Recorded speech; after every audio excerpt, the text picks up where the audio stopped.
Welcome to today's video. In this tutorial, I will guide you through the process of changing your email address in the Band app. If you use Band for groups, communication, or events, keeping your account information updated is important. First, open the Band app on your phone. Next, look at the top right and tap on the profile icon. Then, at the bottom right, tap on Small Settings icon.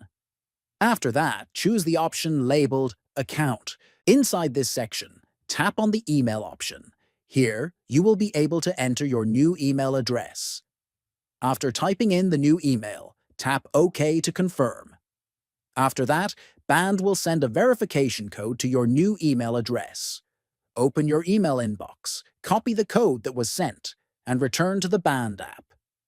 Enter the code in the space provided and confirm. Finally, once the code is verified, your email will be successfully updated and you can continue using the app without any issues.